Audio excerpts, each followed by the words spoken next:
उन्हाळी धमाका offer Shri Vinayak wheels private limited Kudal. सुझुकीच्या दुचाकी खरेदीवर आता मिळवा विक्रमीला. ग्राहकांसाठी घेऊन आलो आहोत विशेष उन्हाळी सवलती, आकर्षक फायनान्स योजना, गाडीच्या किमतीवर 100% कर्ज उपलब्ध, नो हायपोथिकेशन सुविधेसह, व्याजदर फक्त 5.99% पासून सुरू. ऑफर 1 एप्रिल ते 30 एप्रिल 2026 पर्यंत वैध. नियम व अटी लागू. पिकुळे ग्रामस्थ हितवर्धक मंडळ मुंबई आणि दिबांदा नवभारत शिक्षण प्रसारक मंडळ मुंबई संचलित श्री शांतादुर्गा माध्यमिक विद्यालय पिकुळे यांच्या संयुक्त विद्यमानं सुवर्ण महोत्सव सांगता समारोह शुक्रवारी दिनांक 1 मे 2026 ला मोठ्या उत्साहात साजरा करण्यात येणार आहे. या सोहळ्याची माहिती दोडामार्ग येथील एका हॉटेलमध्ये आयोजित पत्रकार परिषदेत देण्यात आली. यावेळी मंडळाचे सचिव प्रमोद गवस, अनंत धुरी, सुनील गवस, अशोक गवस, सुभाष गवस, विद्याधर धुरी आदी उपस्थित होते. त्यांनी ग्रामस्थ, माजी विद्यार्थी आणि ग्रामस्थांनी मोठ्या संख्येने उपस्थित राहावं असं आवाहन केलंय. आजची पत्रकार परिषद घेण्याचं प्रयोजन हेच आहे की 1973 साली नोंदणीकृत झालेल्या पिकुळे ग्रामस्थ हितवर्धक मंडळ मुंबईचे गेल्या वर्षी आम्ही 50वा सुवर्ण महोत्सव 2 दिवसाचा कार्यक्रम व्यवस्थितपणे सर्वांच्या सहकार्याने साजरा केला आणि त्यावेळी आम्ही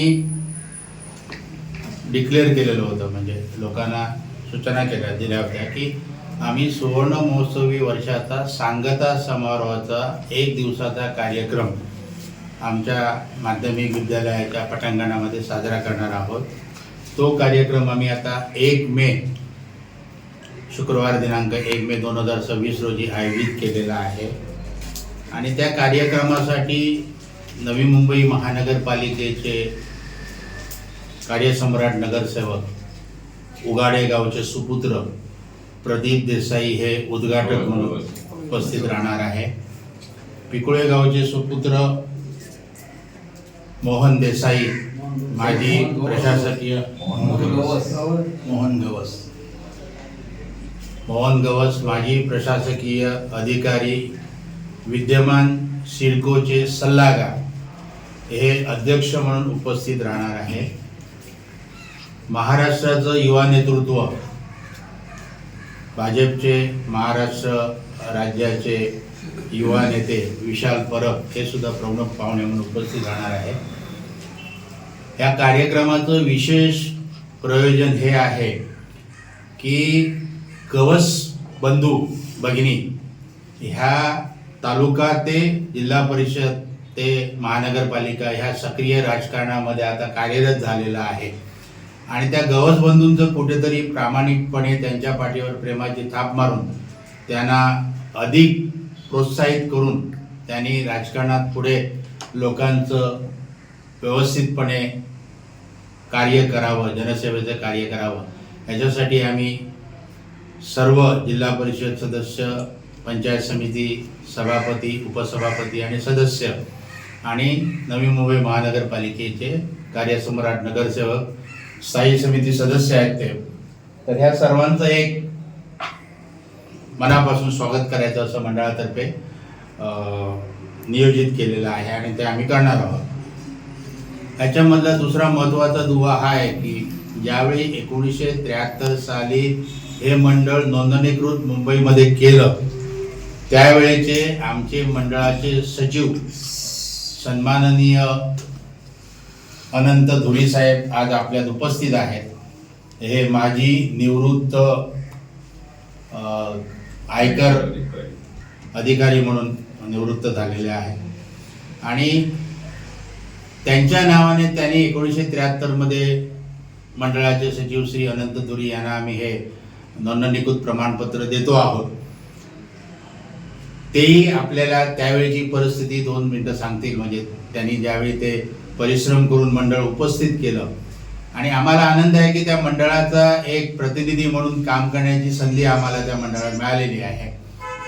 मंडळामध्ये कुठेही राजकीय हस्तक्षेप नाही आहे किंवा राजकीय संबंध नाही आहे. प्रामाणिकपणे शैक्षणिक कार्य किंवा गावाच्या विकासासाठी काय करू शकतो त्या माध्यमातून आम्ही कार्यरत आहोत, कार्य करतो आहोत पदरमोड करून कार्य करतो आहोत. म्हणजे आता आम्ही बराच निधी जमा केलेला आहे. गेल्या वर्षी साधारणतः 18 लाखाचा निधी आम्हाला इमारत दुरुस्तीसाठी मिळालेला होता. यावर्षी जवळजवळ आतापर्यंत 3-4 लाख रुपये आलेले आहेत आणि अजून तो प्रवाह आहे जनतेच्याकडनं येणाऱ्या मदतीचा. तो थांबलेला नाही, तो थांबणारही नाही आहे. आम्ही दरवर्षी काही ना काही उपक्रम राबवून तिथे व्यायामशाळा वगैरे आम्हाला करायची आहे, सुसज्ज अशी व्यायामशाळा. तर त्या गावाचं हायस्कूल म्हणजे आमचं शांतादुर्गा माध्यमिक विद्यालय पिकुळे हे आमच्या गावचं भूषण आहे आणि त्या साधारणतः 50 वर्षाच्या ह्या शैक्षणिक कालखंडामध्ये साधारणतः हजारो विद्यार्थी त्या शाळेतून शिकून बाहेर पडलेले आहेत. बरेचसे विद्यार्थी हे चांगल्या पोझिशनवर कार्यरत आहेत, परदेशातही गेलेले आहेत, जात आहेत आणि आपल्या गावाचा आणि त्या शाळेचा नावलौकिक वाढवण्यासाठी झटत आहेत.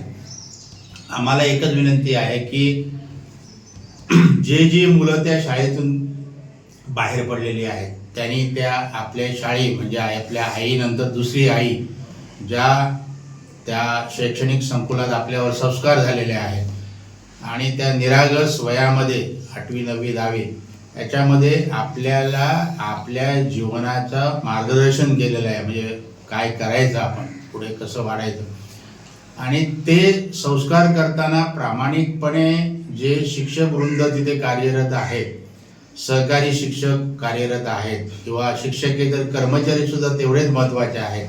कारण हे सगळे टीम म्हणून काम करतात आणि मग त्या शाळेचा नावलौकिक वाढतो.